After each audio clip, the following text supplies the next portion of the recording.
Welcome to our broadcast. Tonight we spend the hour with a man who has already left his own unique mark on the face and history of New York City.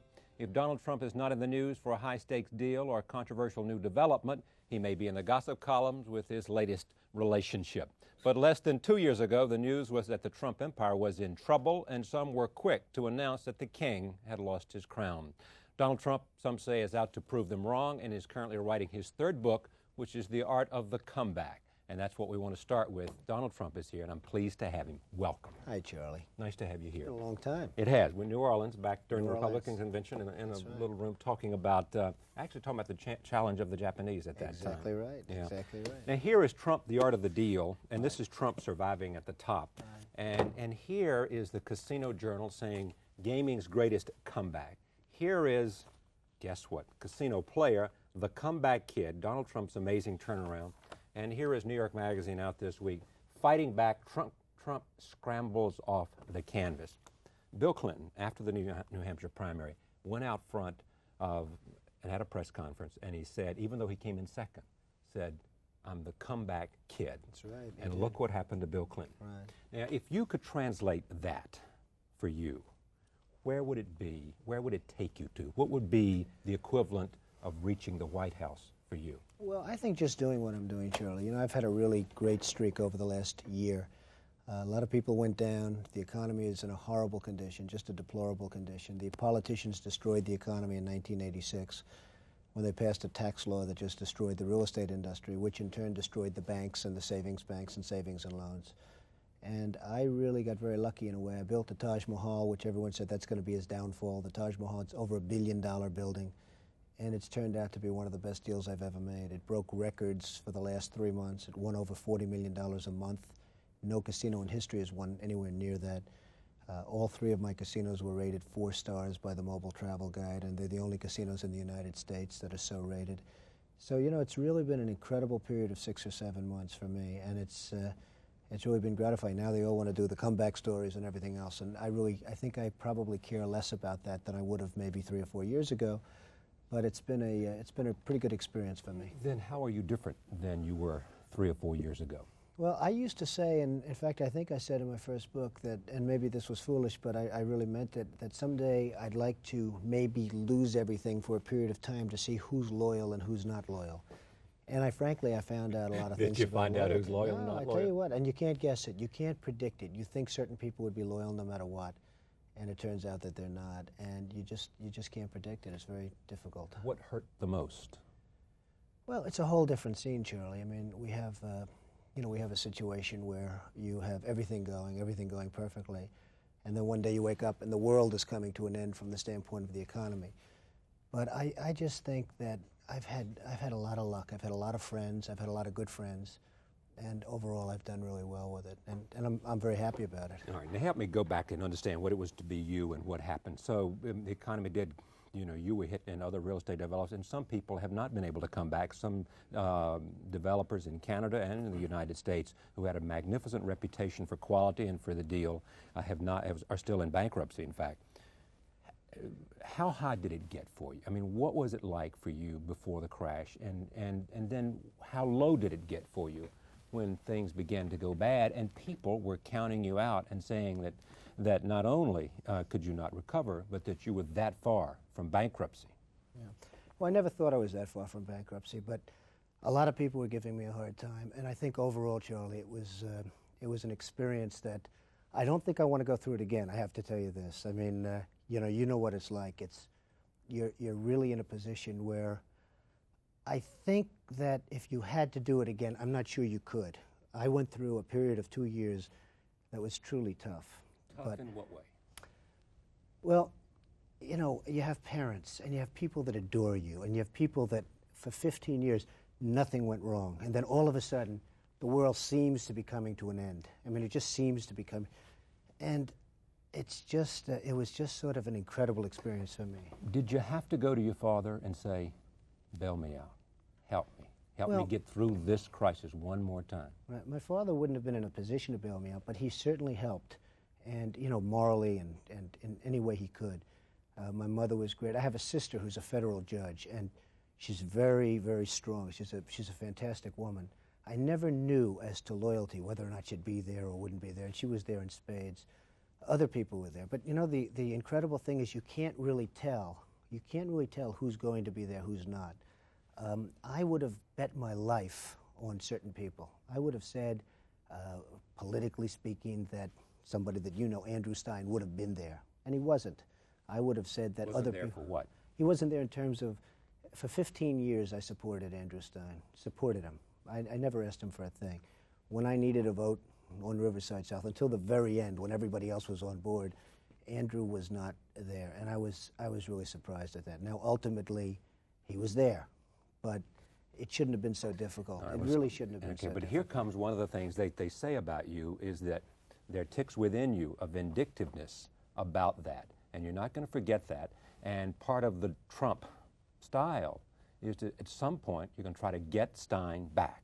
Well, I don't think I'm going to try and get Stein back. I'm just disappointed. I'm disappointed in other people, and I'm not disappointed in some. I mean, there have been people that were much more, a man like Alan Greenberg of Bear Stearns, who would call me every day during the trauma. And what would he say?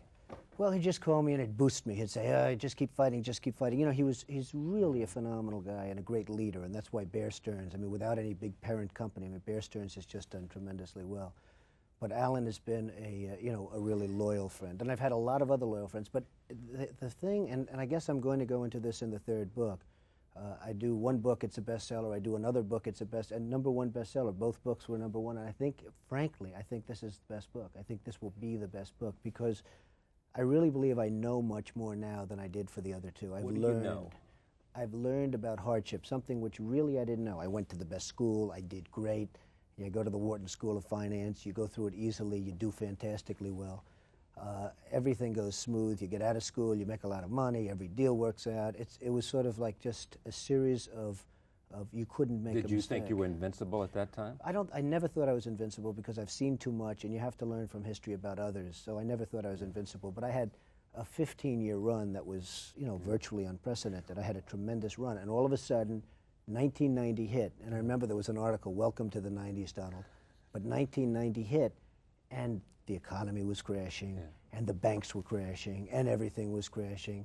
And what happened is I learned a lot about myself, and I learned a lot about other people. Okay, but you keep saying I learned. What did you learn about yourself? Did you, what? Well, I think I learned for real that I'm a pretty tough guy, because you really, it takes a tough guy. Hey, it takes the brains, and it takes the this, and it takes it, but it also takes a toughness, because to go through a period of turmoil where everything seems to be going in the wrong direction and survive it and end up, as they say in my new magazine covers, are coming back. Well, but what they say here, what Greenberg said, is that Trump went from owning 100% of nothing to 50% of something that's making money. Yeah. Fair? Well, I think that's what he said, and he actually said making a lot for money. What's happened? That's right. What's happened? He did say that. What's happened is that the casinos have turned out to be tremendous for me. And again, a lot of people were criticizing the move into the casinos and all, but they've really turned out to be tremendous. Real estate in New York is starting to come back on a very slow basis. I don't know how long it's going to take. I think it's going to take a long time. But the casinos in particular have been fantastic. But it's just worked out for me. It hasn't worked out for a lot of other people. Yeah. And I think a lot of that has to do with an inner strength, and that's what I'm going to be writing about. A lot of it also, though, has to do with other people, the loyalties of other people, how you treated other people so that maybe they are loyal. Did it split the family? No. Did it cause division between you and your brother? It didn't cause division. I was a little disappointed in my brother. I thought he would have fought harder than he did. I was the opposite of my sister. I have a sister who is really a phenomenal lady, and she really... This is the judge. The judge. And she really was just tremendous.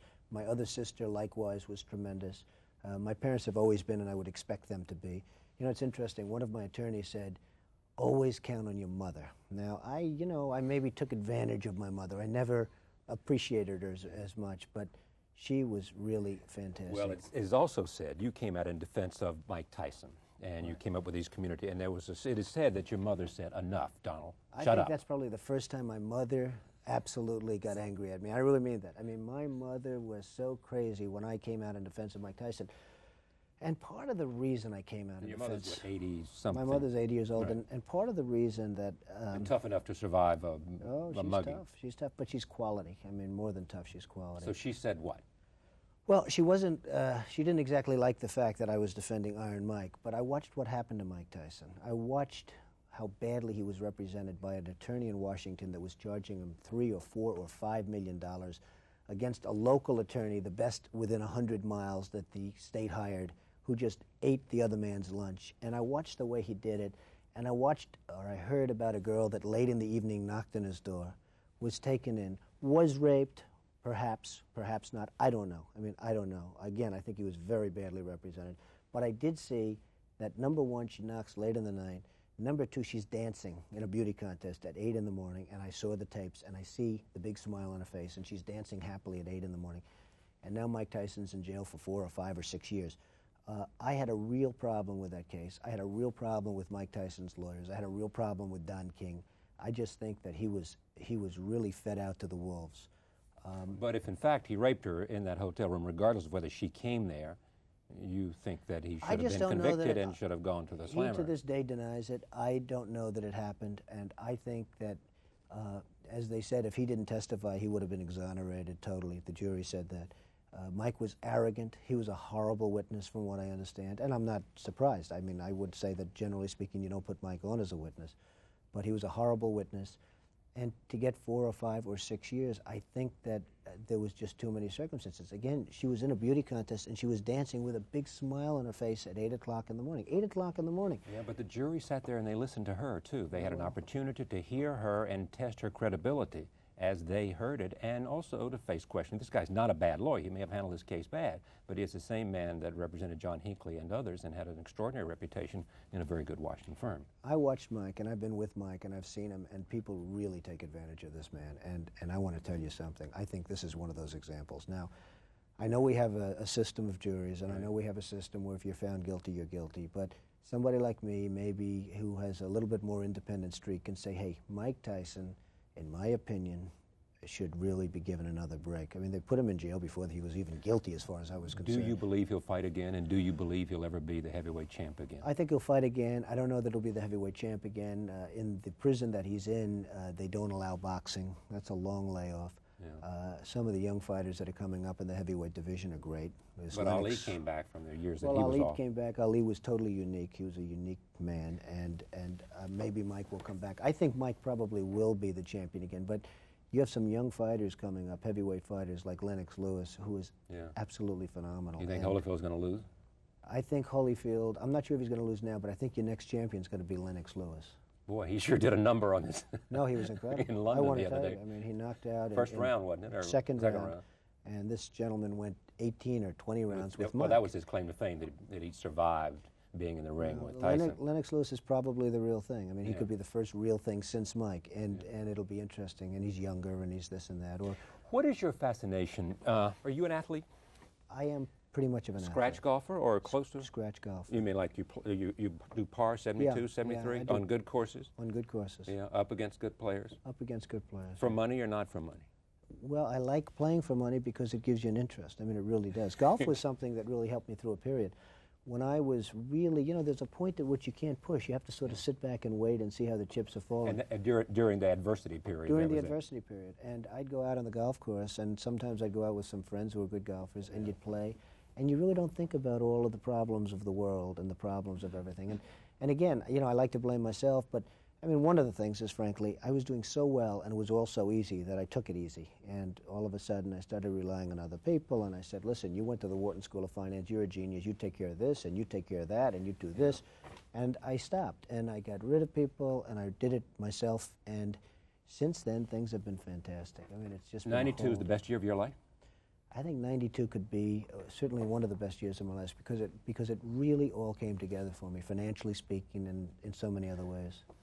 I read all these numbers, and this is not investigative journalism here. We're interested in what makes you tick, and we don't have the resources or the manpower or the time doing a nightly show to do what somebody would do if they spent 6 months working on a piece about you. But you do have the brain. So that's all help you me need. with the numbers. Do you owe $5 billion?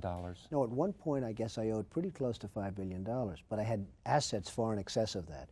And they passed a 1986 tax law, which was just absolute stupidity by the politicians. And yeah, but a lot of people supported that. I mean, know a lot of Norman people, and Baker and sure, Bill Bradley sure, and Bill a lot Bradley. of other people Bill thought Bradley this was the tax reform act of all time. Yeah, I like and Bill Jack Bradley. Kemp too, did he not?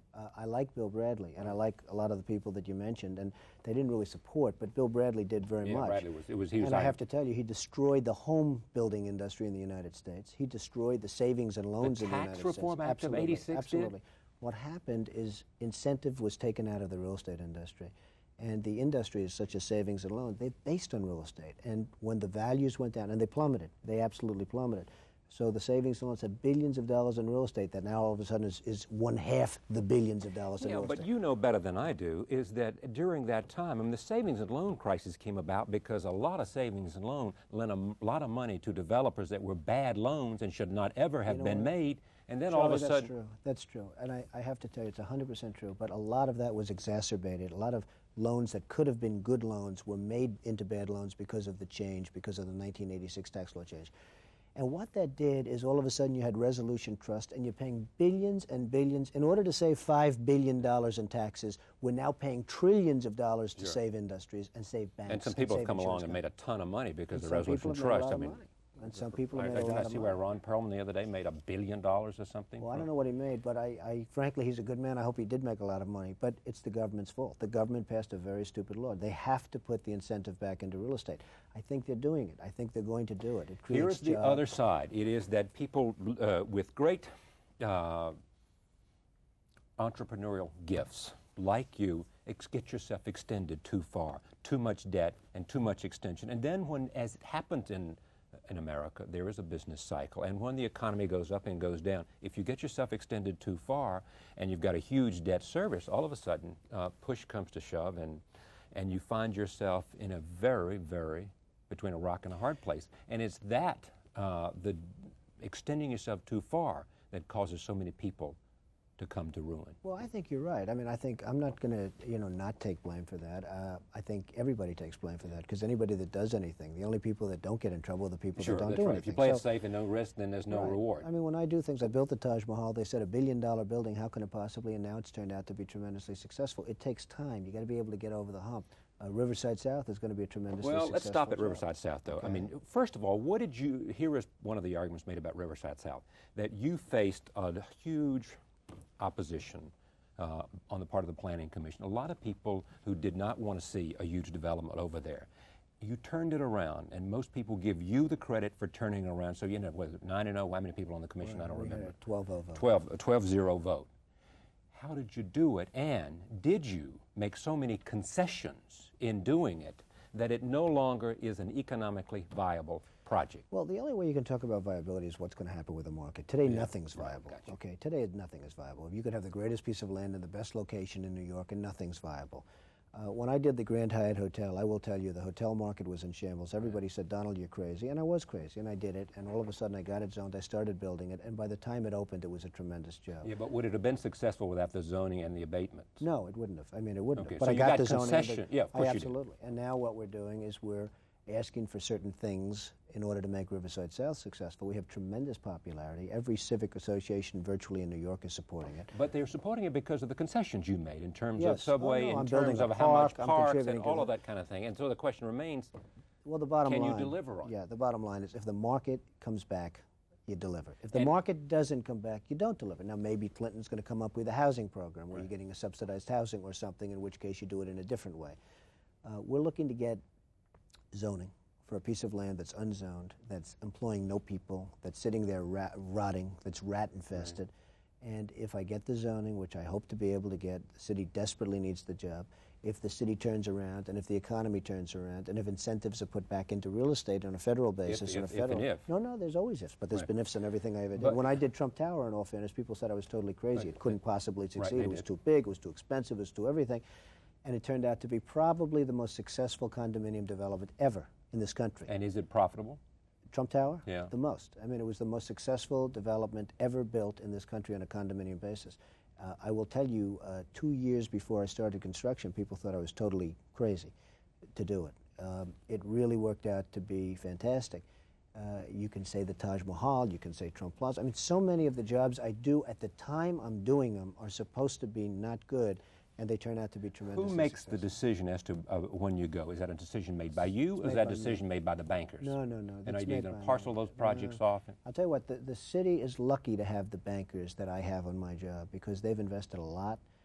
They have confidence in me, they have confidence in the city, and frankly, they're very lucky because otherwise it could be a war, it could be a this, it could be a that, and that would be bad for everybody. I mean, I have some really great banks on this particular site, and they've gone with me, and they believe in me, and you know, and I'll tell you what, it's going to be, I think ultimately the decision's going to be right, and it's going to be a great success. You know what they say, when you owe as much money as you did, they become your partners. Yeah, but that's really a false statement because Reichman owed a lot more money than me, and nobody's partners with Reichman. Reichman and he went bankrupt. Reichman's in deep trouble. Are they in bankruptcy? I want to be fair to them. They are in bankruptcy, and frankly, they're in just very deep trouble. The banks, my banks have had a great confidence in me. They know I'm good. They know I do it the best, and they also know that I'm honest. But did they have a choice? Oh, absolutely. They had a lot of money They at would stake. have had. They would have. Were the assets enough there to get their loan back? I'm not saying I would have been easy had the other route gone, but I will tell you this. I will tell you this. They absolutely had a choice, and they could have gone a different route. And what would very be wisely, what's the route they could have gone? Oh, it could have been a contentious route. Rather than working and, working with me, et cetera, it could have been a contentious route, and that would have been bad for me, would have been bad for them. They could have put you up against the wall and said, you owe us this money, you can't pay it back, we call the tune. They could have done that, and I think if they did that, it would have been bad for everybody, including them, and I think they understood that. But more importantly, see, I found out... Bad for them because they would have lost money? Very much, right. I think so. I found out a couple of things about banks. First of all, I find the banks to be very, very underrated in terms of the intelligence level, the whole thing. I mean, I have worked with the banks now very closely for a period of 2 years, and these guys have done a fantastic job, at least as far as my stuff is concerned. I've done great for them, and they've done great for me, and my thing is back. I mean, I believe that in 6 months, in 12 months, I may be stronger than I was 2 years ago or 3 years ago. I think I will be stronger than I was 2 or 3 years ago. I would like to see an uptick in the market. I think you're going to have an uptick in the market. Why do you think you'll be stronger? I mean, now Because that you clearly have given up equity. Very little equity. What have I given up? The story is that I gave up equity. What have I given up? I sold the shuttle for a lot of money. But, you made more money than you sold it for more money than you paid for, or not? No. I tell you what. If you sold it for a lot of money but sold it for less than you paid for, it's not positive. No, I didn't reduce not for less. I reduced my debt by hundreds of millions of dollars by the sale of the shuttle, and but it worked out you sold it for less than you paid for. No, I didn't. You did. I actually sold it probably for more than I paid for it.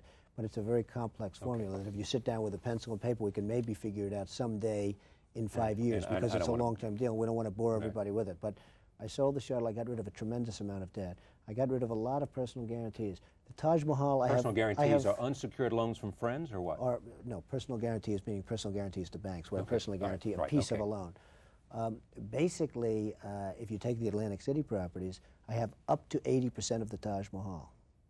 The thing's making a fortune. Now, I have is it making a fortune? Stay with me and ask this question. Is it making a fortune, or is it generating a fortune in revenue, but it has a fortune plus in expenses? No, it has a big fortune in expenses. I mean, it's run first class. It's a 4-star hotel. Okay, but that's the point. Then how much of this in the end is net cash flow? Well, I'll give you is it simply that a lot of money is flowing in, but also out the other door is a lot of money going the other way? I mean, I'll give you an example. We'll have probably $80 million in interest. I think the Taj could have a cash flow of maybe $30 to $40 million after debt. Yeah. That's some cash flow.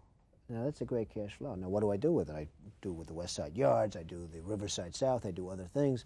But the Taj Mahal's turned out very successfully. Trump Plaza, I own 100% of Trump Plaza. There's this misnomer that I sold, I this, I that. I sold very little. I mean, when you think of it, I sold. But why would your friend Greenberg from Bear Stearns say he used to own 100% of assets that were worth nothing? Now he owns 50% of things that are making a lot of money. Well, what happened in Atlantic City? That's a difference. Well, there is a difference. And I own 50% of the castle. Right. But when I say I own 50%, I'm also paying much less interest because I sold 50% to bondholders. Right. And in return for that, I got a reduction in debt, a reduction in this, and a reduction in interest. So it's making a lot more money. In Trump Plaza's case in Atlantic City, I own 100% of it.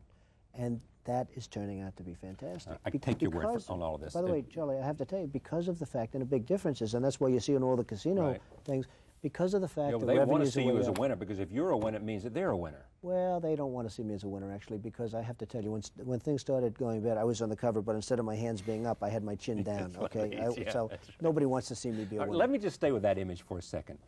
Was it embarrassing for you? You know, they say about you, they took his toys away. They took his yacht away. They took his... Nobody took it away. I sold my Yeah, yacht. but I mean, did the banks put you on an allowance or not? No. I mean, help us understand how was- bad it got for you and whether you were embarrassed and whether you said, wow. Well, when you say embarrassed, I didn't love waking up in the morning and walking out well, the but street. help us to be understand that. I mean, perfectly you honest. were a guy who was the big winner, and all of a sudden the paper's full of stories that saying, Trump in trouble. Trump, golden boy, no longer has Midas touch. Right. You know, I'll tell you what the hardest part is, and the hardest thing about life to understand. In baseball, if you get 15 runs in the first inning and you don't get any more runs, you still have 15 runs at the end of the game. Well, it depends on what the other guy does. Well, no, but generally speaking, you're going to win that game, okay? You know, it's as sad as it is to say, but you're going to win that game. You get 15 runs, it's pretty well over. Ask the Atlanta Braves. Okay, I mean, we've seen some examples, but anyway. Right. Or In the life, Pirates. I was 15-0, and then I had one very bad year. Now, I had a bad year. Maybe it was my fault because, hey, it was a lot of people's fault. It was also the government's fault. It was a lot of people's but fault. you'll A lot take of smart, some responsibility, I will, though. absolutely. You're I not have saying. to, because I'd be a fool if I didn't. But I have to tell you, a lot of smart people Right. are in real deep trouble right now, and I'm not. And a lot of people, really smart people, are dead. They're gone. They're buried. They're over. And They're so, history. and one more time, why are they dead, buried, gone, history, and you are alive, well, and, as they say, Before I on a comeback? explain that, I just want to say that you have 15 great years, you have one bad year, and people judge you by your last thing. You're only as good as your last thing. You're only as good as your last article or what you've done lately. And that's it. I mean, you take a guy like Harry Helmsley. I mean, the man had 50 great years. Then, unfortunately, he married Leona. I mean, this was like a major mistake. Here we go again. He marries Leona. Hey, yeah, poor Harry. I feel so sorry for you. Harry, get rid of her. Just leave her alone. Find a new woman if you can. But I'll tell you what, he marries Leona. So now, all of a sudden, he has a couple of bad years. To put it mildly, bad years. I mean, we're talking about major. They don't say the score is 50 to 2. Yeah, go ahead. No, they don't say the score is 50 to 2. Yeah. As far as they're concerned, Harry is like this major failure, and that's a shame, because that's not the way life should work. It should be 50 to 2. That's a pretty good record. Well, I had 15 great, then I had the one bad year, and 1.5 real bad years where I had a fight. I mean, it was a struggle. It was a survival. It was surviving at the top. I wrote the book. It was surviving at the top.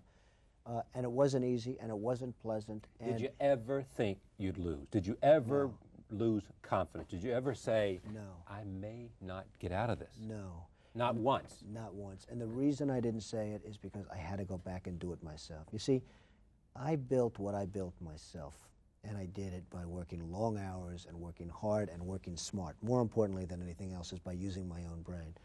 And there was a point where I was making so much, so fast, and it was so easy that I almost got bored. And it's true. And I write about this. I mean, I'm writing about this. It's really been an experience. I should believe you here saying, in a way, this was good because it gave me a chance to test myself. The adversity was good. It put me back and made me leaner and hungrier again because everything was at stake, and therefore I had to pay attention. Well, I think I'll look at it in the future as being good. You know, when it was happening, I had no choice. I just had to do it, and I did it myself. And all of a sudden, I'll give you an example, Riverside South. I've had Riverside South for 5 years. I've had the land for 5 years. I went through a succession of executives that were in charge of Riverside South. A year and a half ago, I took it over myself. And as you say, I got a 12-0 vote, and you were told that I sort of did it myself. I did do it myself. I read that you did, right. Okay. I mean, you can't believe everything you read, but I did do it largely by myself with a group of people, but I really spearheaded something that's turned out to be, I think, going to be a great thing. I really went back to work, and I really did things myself. And I think that's why I survived, and I think maybe, who knows? Yeah, let me point out a couple of other things here at this time. You lost during this period 3 key executives. Correct. Who died in a And helicopter friends. crash, and friends. friends who were running, and then you went through some executives after that, and finally put your lawyer in charge down there, right? Who's done a great job. You had a divorce. You were the, fair to say, people were laughing at you about this divorce. And we were amused in the tabloids. I was living in New York at the time, but we were amused by it. But at the same time, some people said, enough of this. I'm tired of reading I would have about loved to this say kind of enough. stuff. I mean, I couldn't help it. It was Yeah, on but the you were front page feeding of the columnists, too. I wasn't feeding. I mean, You had no conversation with all these people? You know, it wasn't a Or was feed. It wasn't a feed. It was a frenzy, I have to tell you. And I wasn't feeding anybody. They were feeding themselves. They were making up stories. I called up one of the top people in one of the New York tabloids, and I said, hey, look, this is ridiculous. This story didn't happen. Don't put it in. He said, I know it didn't happen, but Donald was selling papers like crazy. And they knew it before the story was written. They put it in anyway. And I think for 28 days in a row, I mean, you know, we talk about Woody Allen was a big story. This thing just swamped everything. Okay, this swamped everything. This was the biggest of the big. It was crazy. It was out of control. And I guess it had all the elements of a soap opera. Did it bring any satisfaction to you that during this adversity you were able to get out of the marriage at a time perhaps you gave up a lot less money than you might have imagined you would do at another time?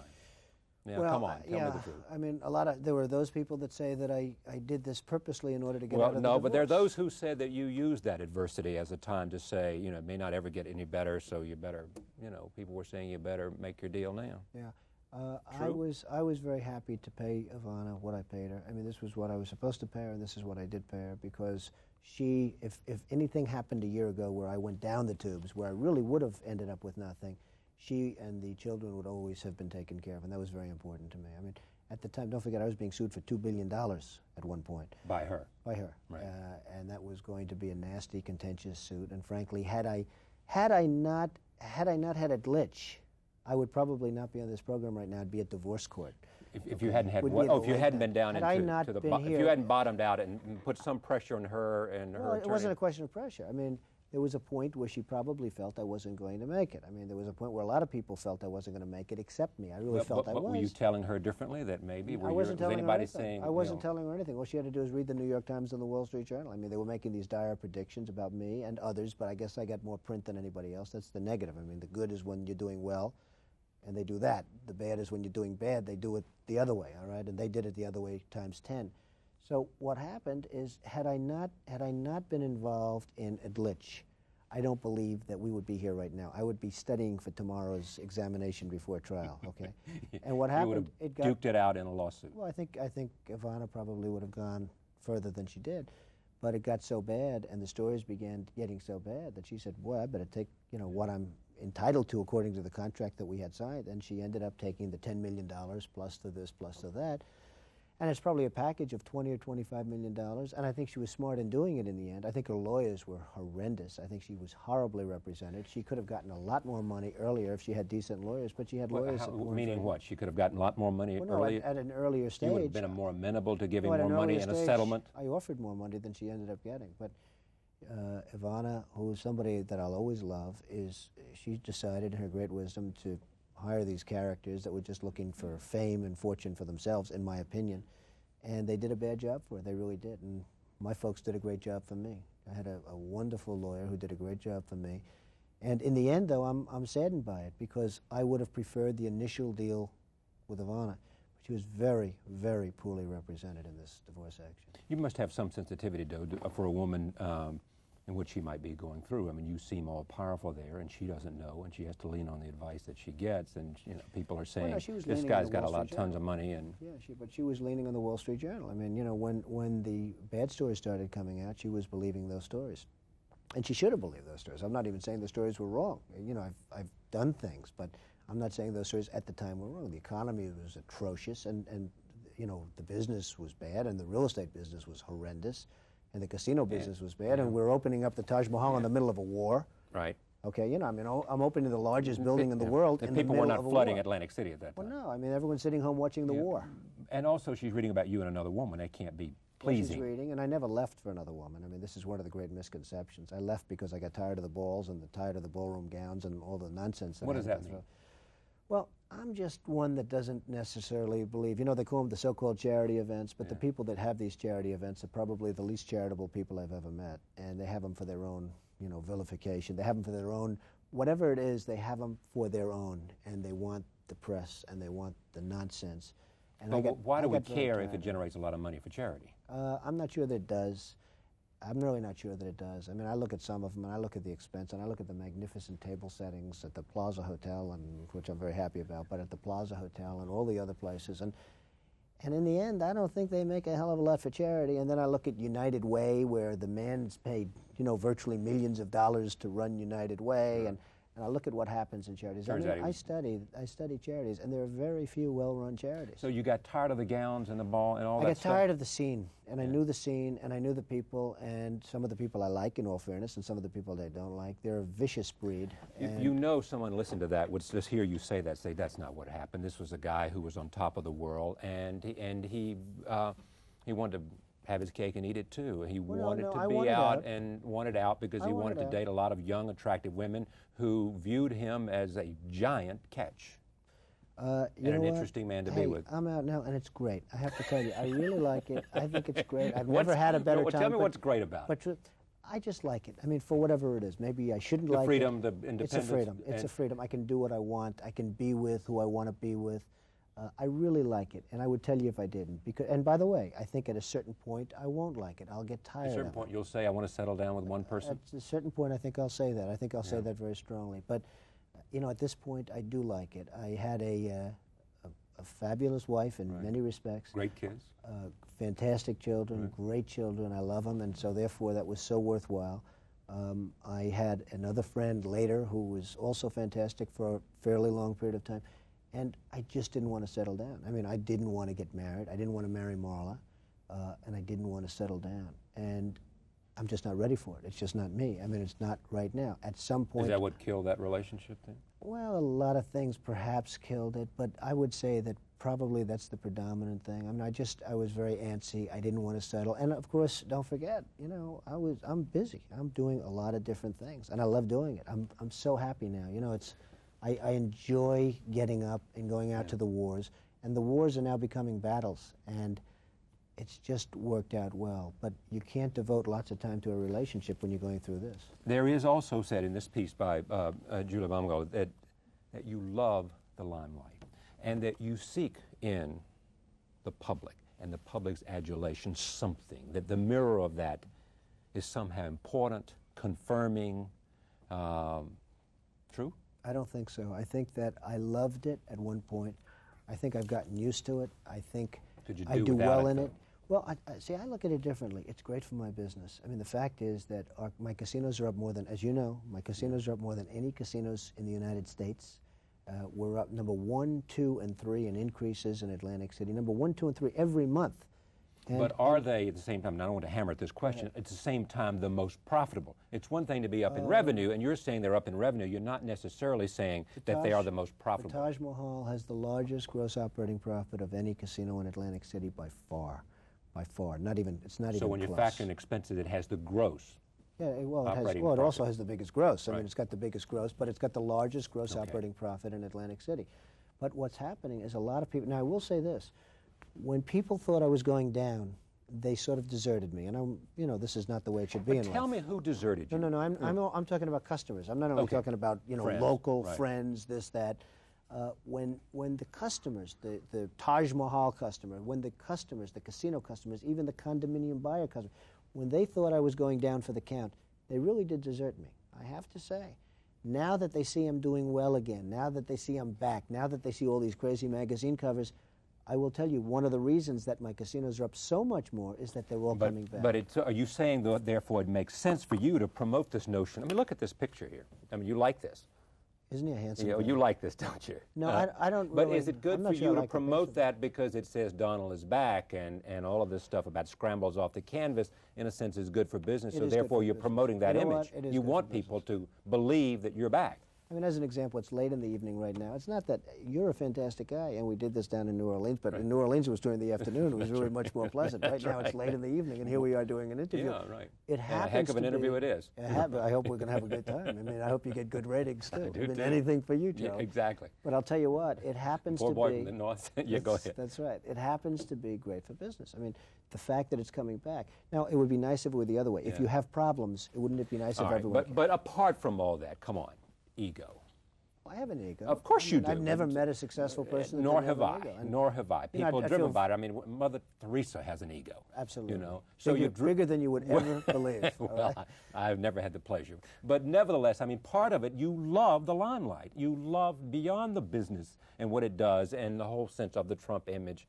You like it. You like the fact that there's security guys coming ahead of you and sweeping behind you, and there's this adulation, and women want to be with you, and wherever you go, there are flashbulbs and all of this kind of thing. You like it. I don't mind it. I don't mind it. No, don't mind it or no, relish I'll tell it? you what, I used to like it more. I still like it. Yeah. I probably would miss it if it weren't here. Yeah, because I probably would. No, yeah. I probably would. Because you've grown accustomed to it as part of your... Maybe. I have gone, you know, it's been sort of wild. But I also think it's great for business. I mean, it is great for the casino business. It's great for the condominium business. It's great.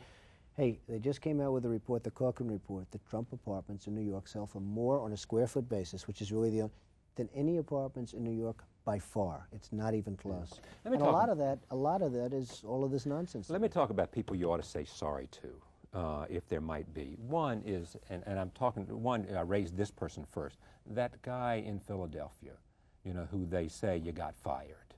You remember the guy who did the stock analysis? I say so. He did great. I mean, he came out, he did well, and now he's my biggest champion. Okay, but he's the one. Yeah, but you got him fired. You can't. You got to look back. I can't help that his firm fired him. If they fired oh him, no, come on. Did they fire him because of a call from you? I have no idea. Okay. Really, I have. But no don't idea. you have any regret Perhaps. for that? I mean, one man may have lost a job because you leaned on his. Because he's a tough guy.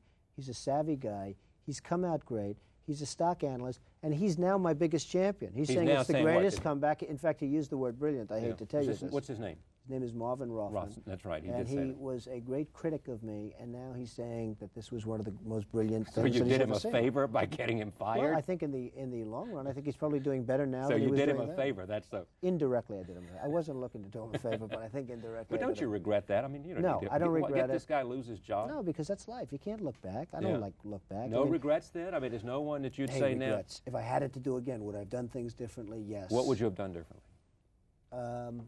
I probably, instead of stopping with the sale of the St. Moritz, where I sold and I made a lot of money, I probably would have sold some other things. And that I think I would have treated people differently. I think that, you know, some of the people that were most loyal to me are people that I didn't think would be. Some of the people that were least loyal to me are people that I think I would have treated them differently. I think I would have treated different groups differently. I would have wiped the floor with the guys that weren't loyal, which I will now do, which is great. You know, I love getting even with people, but I will. I would have wiped. You love getting even. Oh, absolutely. You don't believe in the eye for the eye. You do. No. I know you well enough. I think you do. But anyway, but tell me. I mean, you're going to get even with some people. Yeah, I know. If given the opportunity, I will get even with some people that were disloyal to me. I mean, I had a group of people that were disloyal. But how do you define disloyalty? They didn't come to my aid. Well, what did they do? They turned their back on you? No, but they didn't do small things that would have helped. They didn't do large things. Give me one example. Well, I had a one man who frankly was on the board of a company that I was selling, and it was a tremendous sale for me. It was a great sale. Would have been a very helpful sale, and it ended up going through. But one of the things is that I had to take. This Shuttle? No, this was a different company. It doesn't matter which company, and it was a great thing for me. But one of the things is I had to clear the board. Now I only put him on that board because of the fact I thought I was doing him a favor. He got some money by being a board member, et cetera, et cetera. He contributed nothing. When it came time, I have 5 board members. When it came time to removing the slate and getting all my people, everyone said, "I'm leaving." Right. Steve Ballenbach, Harvey Freeman, everyone left, except this one particular person said, "I don't want to leave." He told my people, "I don't want to leave." Well, when I heard about it, I went nuts, and I blasted him, and all of a sudden he left. But I consider that a great act of disloyalty. I put him on that board. Now, he did leave. I mean, he did leave.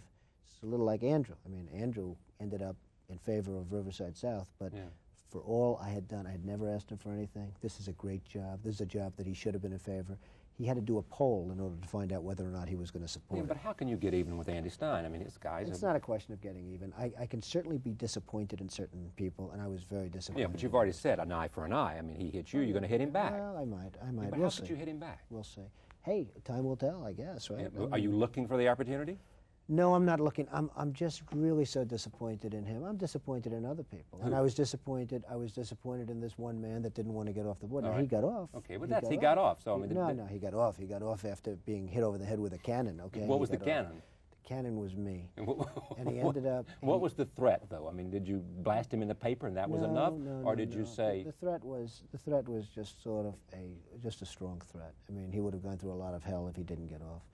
And then he gets off and he acts like he does me a favor. He gets off, okay? He got off maybe out of fear. You owe me, Donald, because I'm getting off the board. Yeah, and you know, it was like one of the great jokes of the century. But it ended up that he got off and the deal went through. But that doesn't mean I have to love this particular guy.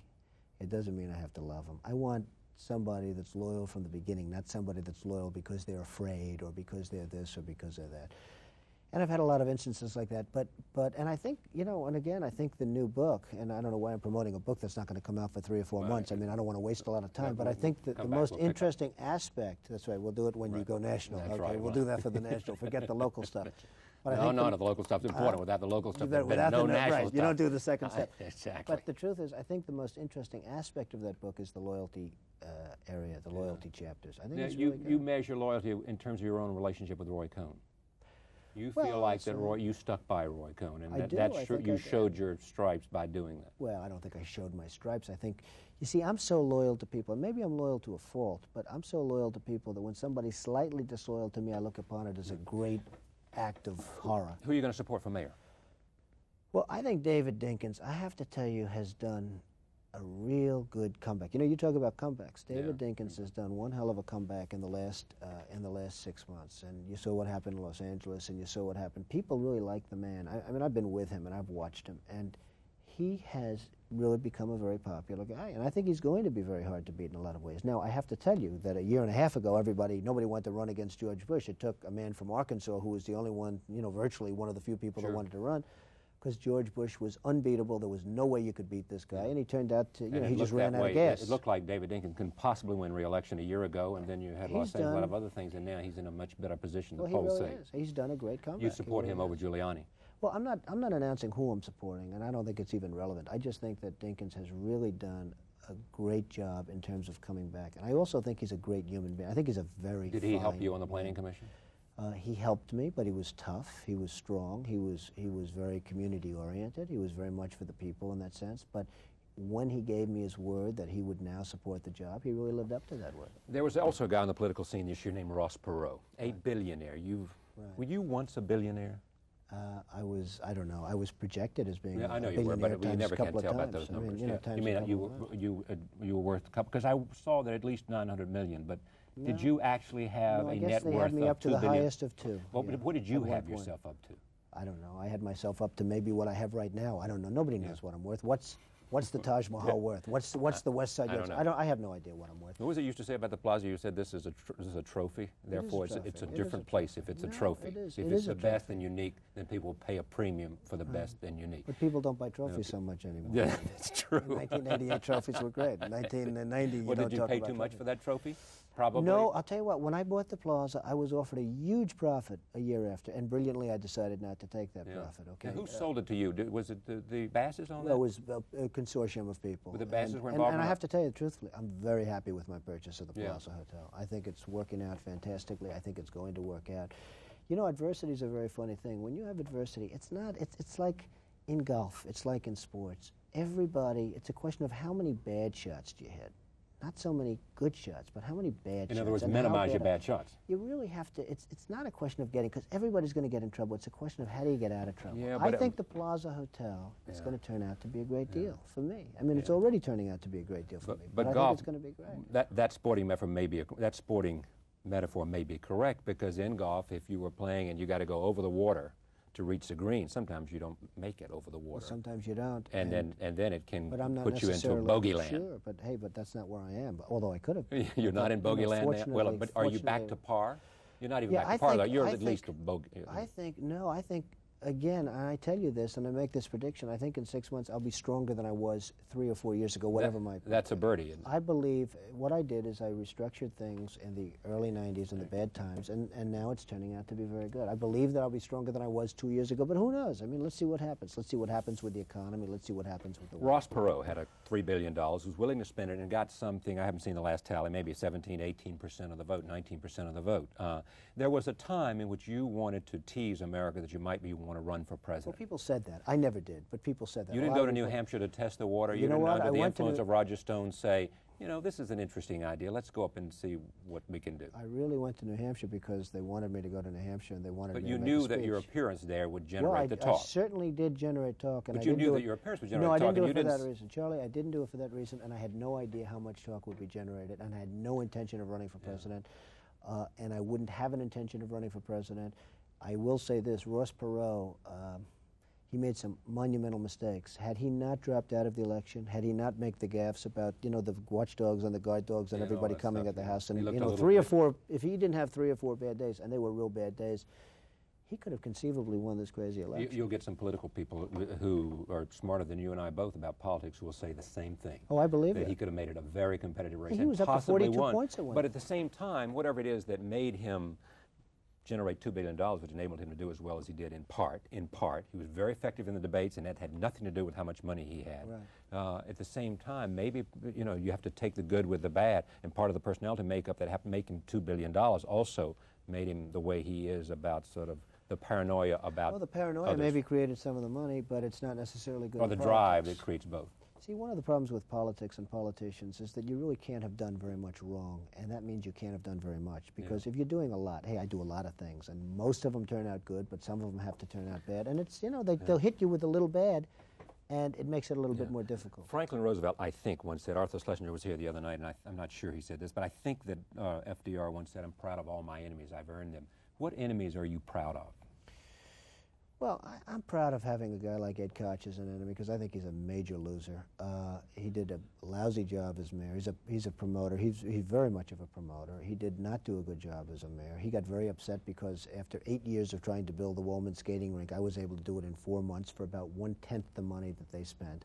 And instead of thanking me, he took great umbrage to the fact that I was able to do this. And I just wanted to have my kids go ice skating in Central Park. I got tired of watching these people sitting on their, I'm not allowed to say asses in this program, so of course I won't say it. But I got tired of watching these people just sitting down and not working and not doing it right and having no planning and no leadership. So instead of thanking me and saying, Donald, that was a great job, he went around saying, well, I think we could have done it if we this, if we that. He was not. So Ed Koch, who else? I think he was just what other enemy are you proud of? I'm not proud of enemies. I'd like to have, you know, I'm the kind of guy that has great friends and great enemies, and somehow, but I'm not proud of having Is your enemies. father still the seminal influence in your life? Well, I have a great father. I have a wonderful father. He's somebody I love very much. I wouldn't say he is. I'd say my mother and father maybe is a together, combination. or yeah, together, because I have just. In what way did they influence you differently?